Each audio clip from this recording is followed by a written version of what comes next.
वर्ध्याच्या छोट्या गावातून मुंबईत आला, ना ओळख ना आधार. एक वेळ वडापाव खाऊन दिवस काढले. आज फिल्म इंडस्ट्रीमध्ये स्वतःची ओळख निर्माण केली. ही गोष्ट आहे वर्धा जिल्ह्यातील विजयगोपाल गावच्या निलेश सिंह राजपूत यांची. लहानपणापासूनच त्यांचं एकच स्वप्न होतं, हिरो बनायचं. पण परिस्थिती खूप कठीण. लोकांच्या शेतात काम करून शिक्षण पूर्ण केलं. लहानपणी त्यांनी म्हशी राखण्याचं काम सुद्धा केलं. घरात सतत तणाव, वडिलांचं दारूचं व्यसन आणि अनेकदा असं वाटायचं की आयुष्य कुठे चाललंय हेच कळत नाही. आणि एक दिवस वयाच्या 18व्या वर्षी त्यांनी घर सोडण्याचा निर्णय घेतला. खिशात फक्त 500 रुपये आणि डोळ्यात मोठं स्वप्न. मुंबईला पोहोचले, पण तिथे ना ओळखी होत्या ना कुणाचा आधार. काही दिवसांनी परत गावाकडे जावं लागलं. 2 वर्ष शिक्षक म्हणून नोकरी केली, पण स्वप्न अजूनही जिवंत होतं. आणि पुन्हा एकदा ते पुणे आणि मुंबईकडे निघाले. पण यावेळी संघर्ष आणखी मोठा होता. रात्री चौकीदारीची नोकरी केली, दिवसा फिल्मच्या मीटिंग्स घेतल्या. लोक हसायचे, टोमणे मारायचे. काही लोकांनी फसवलं सुद्धा. काहींनी तर तुझ्याकडून काही होणार नाही असं सरळ तोंडावर सांगितलं. पण त्यांनी हार मानली नाही.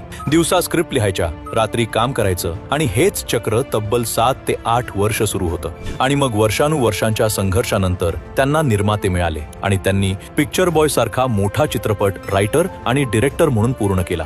तिथून त्यांच्या आयुष्याचा गेम बदलला. आज फिल्म डिरेक्टर म्हणून ओळख, मराठी, हिंदी आणि इतर भाषांमधील प्रोजेक्ट्स, 4 फिल्म्सवर काम सुरू. पण इतकं यश मिळूनही ते त्यांचा संघर्ष विसरले नाहीत. त्यांचं एकच मिशन आहे, महाराष्ट्रातील तरुणांना फिल्म इंडस्ट्रीमध्ये संधी मिळाली पाहिजे.